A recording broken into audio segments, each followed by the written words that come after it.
విషయం ఏమిటంటే జగన్మోహన్ రెడ్డి గారు పదవీ స్వీకరణ చేసింది మే 30వ తేదీన 2019 మే 30వ తేదీన జగన్మోహన్ రెడ్డి గారు ముఖ్యమంత్రిగా పదవీ స్వీకరణ చేస్తే జూన్ 6వ తేదీన అంటే ఎన్ని రోజులు కేవలం 6-7 రోజుల్లోనే సుధాకర్ రెడ్డి గారికి అడిషనల్ అడ్వకేట్ జనరల్ పదవినిచ్చారు జగన్మోహన్ రెడ్డి గారు.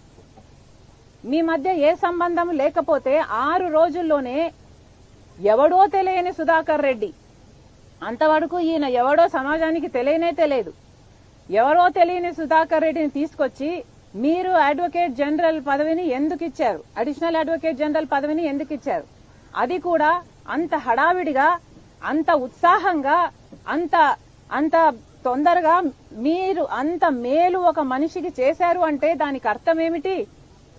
మీకోసం సుధాకర్ రెడ్డి పిటిషన్లు వేసి మీకోసం అంతగా చేశాడు కాబట్టి దానికి ప్రతిఫలంగా మీరు ఆయనకు పదవినిచ్చారు.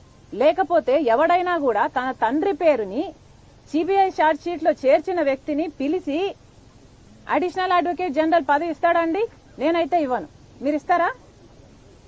మీ తండ్రి పేరుని ఎవడైనా ఛార్జ్ షీట్ లో పెట్టాలి అని 3 కోట్లను తిరిగిన వాడికి ఎవడు ఇవ్వడు. ఇదంతా జగన్మోహన్ రెడ్డి గారి ఆదేశాల మేరకే జరిగింది. ఆయన ఇన్ని కోట్లు చుట్టి రాజశేఖర రెడ్డి గారి పేరును ఛార్జ్ షీట్ లో చేర్చాలి అన్నది జగన్మోహన్ రెడ్డి గారి ఆదేశం మేరకే ఇది జరిగింది అని రుజువు చేసుకున్నది జగన్మోహన్ రెడ్డి గారే. ఎందుకంటే 6 రోజుల్లోనే ఈ పదవిని కట్టబెట్టాడు జగన్మోహన్ రెడ్డి గారు. ఇంతకు మించి ఇక ప్రజలకే వదిలేస్తున్నాను. I'm sure everybody has common sense. Common sense is common for a reason, because it's common.